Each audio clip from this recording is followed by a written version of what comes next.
संस्कृत स्नातक द्वितीय वर्ष कक्षा में सभी विद्यार्थियों का हार्दिक स्वागत है। आज हमारा नया जो बिंदु है अलंकार प्रकरण, उसको हम शुरू करेंगे।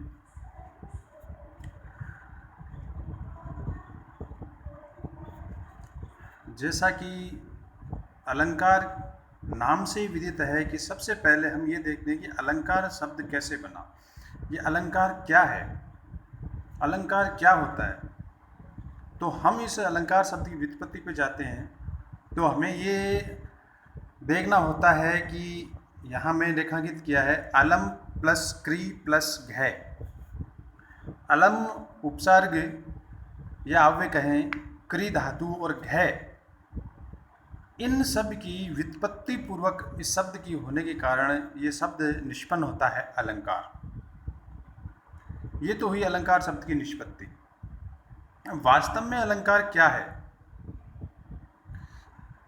अलंकार क्या है, तो इसकी भी एक सामान्य परिभाषा है। अलम करोति इति अलंकार है। जो अलंकृत करता है उसे अलंकार कहते हैं। सामान्य अगर रूप में मैं आपको बताऊं तो ये स्पष्ट है कि अलंकार क्या है। भाई अलंकार क्या होता है, जिस चीज़ से हमारी शोभा बढ़ती है। अगर हम मानव शरीर को लें तो मानव शरीर की शोभा किससे बढ़ती है? हाथ में हमने कुंडल डाल ली, और ये मान लो पैरों में पाजेब हैं, सिर के कोई आभूषण है, ये सारी चीज़ें जब हम लगाते हैं तो इससे हमारी क्या होती है?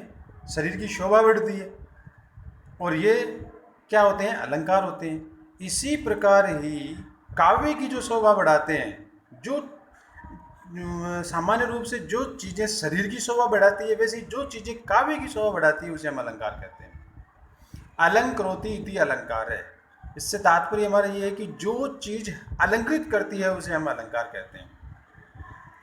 इसी प्रकार जो अगली परिभाषा हम अगर ये देखें, भामह ने जो अलंकार की परिभाषा दी है, नैकांतम अपि निर्भूषम विभाति वनिता मुखम वाचाम वक्रार्थ शब्द उक्तिरलंकाराय कल्पते।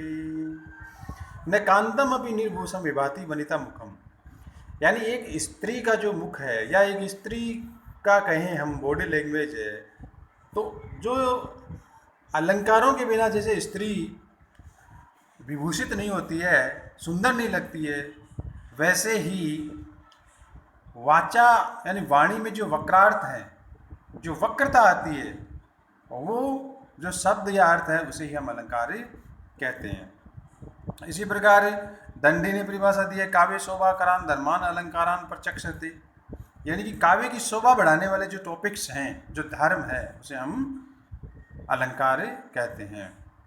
अगली जो परिभाषा है, अलंकार रहिता विधवा एवं सरस्वती, मतलब एक विधवा स्त्री होती है, अलंकार से रहित जो विधवा स्त्री होती है, वैसे ही अलंकार से रहित जो काव्य होता है वो विधवा स्त्री के समान सुंदर नहीं होता है। सबसे महत्वपूर्ण अगर हम बात करें तो अलंकार की अगर परिभाषा सबसे महत्वपूर्ण है तो वो आचार्य मम्मट ने दी है, जो कि कई बार परीक्षा में पूछ जाती है। उपकुर्वन्ति तम संतम यन अंग द्वारेण जातु चित हारादि अलंकारास्ते अनुप्राश उपमादे। ये परिभाषा आचार्य मम्मट ने दी है। उपकुर्वन्ति तम संतम यन अंग द्वारेण जातु चित, यानी कि जो उपकार करते हैं, हार आदि के समानांतर है, जो काव्य का उपकार करते हैं वो अनुप्रास आदि अलंकार कहलाते हैं। ये परिभाषा सबसे महत्वपूर्ण बनती है। अब आगे हम इसी प्रकार अगर और देखें तो इस अलंकार प्रकरण को जब हम आगे बढ़ाते, परिभाषा हो गई, इसकी व्युत्पत्ति होगी। पुनः एक बार मैं बताऊं कि भाई अलंकार क्या होता है। अलंकार जो शब्द है अलम प्लस क्री प्लस घै, इस शब्द की व्युत्पत्ति से हमें अलंकार शब्द निष्पन्न होता है। और वास्तव में अलंकार क्या है? सामान्य परिभाषा में हम देखते हैं कि जो चीज़ें शोभा बढ़ाती है, सुंदरता बढ़ाती है, बस वो अलंकार कहलाते हैं। तो वैसे ही काव्य की शोभा बढ़ाने वाले हैं वो अलंकार कहलाते हैं। 2-3 परिभाषा मैंने आपको स्पष्ट बता दी है। तो ये अलंकारों की परिभाषा। अब हम आगे बढ़ते हैं। ये जो नई स्लाइड आई है, इसको आप देख रहे हो, कि अलंकार कितने प्रकार के होते हैं। यहाँ आप देख रहे हो कि अलंकार कितने प्रकार के होते हैं। पहला होता है शब्दालंकार, दूसरा होता है अर्थालंकार। ये दो अलंकारों के भेद होते हैं, शब्दालंकार और अर्थालंकार। एक हो गया शब्दालंकार और दूसरा भेद हो गया अर्थालंकार। ये दो अलंकारों के भेद माने गए। कई विद्वान क्या करते हैं, तीन भेद मानते हैं। उभयालंकार, ये तीन भेद कई विद्वान मानते हैं। सामान्यतः विद्वान दो भेद मानते हैं, एक शब्दालंकार होता है, एक अर्थालंकार होता है। अब ये क्या है, तो इससे तात्पर्य ये है कि शब्दालंकार किसे कहते हैं, जिससे शोभा शब्दों से बढ़ती है उसे शब्दालंकार करते हैं, और जिससे जहाँ काव्य की शोभा अर्थों से बढ़ते हैं। अलंकार अलग अलग डिवाइडेशन के रूप में विभाजन इनमें अजय देख। शब्दालंकार कौन कौन से होते हैं, शब्दालंकार वक्रोक्ति, अनुप्रास, यमक, श्लेष, पुनरुक्तवदाभास, ये जो छह हैं ये शब्दालंकार कहलाते हैं। बाकी अन्य है वो अर्थालंकारों में आ जाते हैं। तो इस प्रकार है शब्दालंकार और अर्थालंकार, ये अलंकारों के दो भेद होते हैं। कई विद्वान अलंकारों के तीन भेद मानते हैं, शब्दालंकार, अर्थालंकार, उभयालंकार। शब्दालंकार में कौन कौन से अलंकार आते हैं, वक्रोक्ति, अनुप्रास, यमक, श्लेष, पुनरुक्तवदाभास ये और चित्र, ये जो छह है ये शब्दालंकार आते हैं। फिर आता है अपने अर्थालंकार। अलंकारों के दो भेद हो गए, शब्दालंकार, अर्थालंकार। कई विद्वान तीन भेद मानते हैं, शब्दालंकार, अर्थालंकार और उभयालंकार। अब सबसे पहले हम शब्दालंकार पढ़ेंगे, क्रमशः पढ़ते जाएंगे। ये जो अगली स्लाइड आई आइए हम अनुप्रास अलंकार पढ़ेंगे। अनुप्रास अलंकार, अनुप्रास अलंकार किसे कहते हैं। सबसे पहले अलंकारों में हमें क्या करना होता है, अलंकारों में क्या करना पड़ता है, अलंकार की परिभाषा और उसका एक उदाहरण तैयार करना होता है। सबसे पहले हम अनुप्रास अलंकार की परिभाषा पढ़ते हैं। परिभाषा में क्या है, अनुप्रास है शब्द साम्य वैषम्यपि सवरस्य यत्, ये एक अनुप्रास अलंकार की परिभाषा है। अनुप्रास है सवरस्य यत्, इससे तात्पर्य क्या होता है, अनुप्रास अलंकार किसे कहते हैं, जिस अलंकार में शब्दों की समानता, मतलब व्यंजन होते हैं, व्यंजन तो समानांतर चलते रहते हैं और स्वर हैं वो विषम रूप से, स्वरों की ज़्यादा महत्ता नहीं होती है। अनुप्रास अलंकार में व्यंजन अलंकार का बड़ा सुंदर एक सामंजस्य चलता रहता है, उसे हम अनुप्रास अलंकार कहते हैं। अनुप्रास अलंकार के कई भेद होते हैं। यहाँ स्लाइड में 5 प्रकार के भेद बताए गए हैं, छेकानुप्रास, वृत्यानुप्रास, श्रुत्यानुप्रास। ये सब आप यहाँ स्पष्ट रूप से देख सकते हैं कि अलंकारों के 5 भेद हो गए, छेकानुप्रास, वृत्यानुप्रास, अनुप्रास अलंकार के 5 भेद होते हैं, छेकानुप्रास, वृत्यानुप्रास, श्रुत्यानुप्रास, अंत्यानुप्रास और लाटानुप्रास। तो ये तो अनुप्रास के भेद हो गए।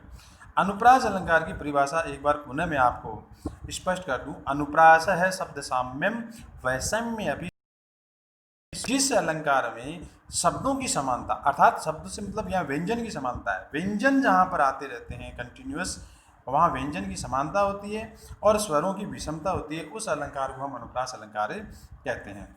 अब आगे उदाहरण से मैं आपको स्पष्ट करके बताता हूँ। ये उदाहरण आप ये उदाहरण आप देखें। ये अनुप्रास अलंकार का उदाहरण है, वो अन्य अलंकारों के थे, कंटिन्यूस आप इसको यूँ देखते जाएं। ये अनुप्रास अलंकार का उदाहरण है। अब इस उदाहरण में आप यूँ देखें, श्लोक है हमारा, वैसी गते कै काम विकार है, सूस के नीरे है कै कासार है, नव्य है द्रव्य है कै परिवारो, नष्ट द्रव्य है कै परिवारो, ज्ञात तत्व है कै संसार। इस उदाहरण में आप ये देखें कि अनुप्रास अलंकार की छटा बड़ी सुंदर है। यहाँ पर देखो, वैसे कै आ रहा है, फिर कै आ रहा है, फिर कै आ रहा है विकार में। तो जैसे यहाँ कै आया, यहाँ कै आया, यहाँ कै आया, फिर यहाँ देखो कै, फिर यहाँ कै, ठीक है, फिर यहाँ देखो रे, यहाँ रे, यहाँ रे। मतलब कै और रे इसकी जो सौंदर्यता इस अलंकार में आई है। अब आप देखें इस श्लोक को पूर्णतः एकदम स्पष्ट रूप से देखें कि इस श्लोक में जो ये कै और रे का जो सौंदर्य है वही अनुप्रास अलंकार होता है। तो कै और रे यहाँ व्यंजनों की समानता है और स्वरों की विषमता है, इसलिए ये अनुप्रास अलंकार का बड़ा सुंदर उदाहरण है। अब आप को मैं स्पष्ट रूप से बताऊं कि अलंकार में क्वेश्चन कैसे पुटअप होते हैं। सबसे पहले अलंकार की परिभाषा और फिर अलंकार का उदाहरण।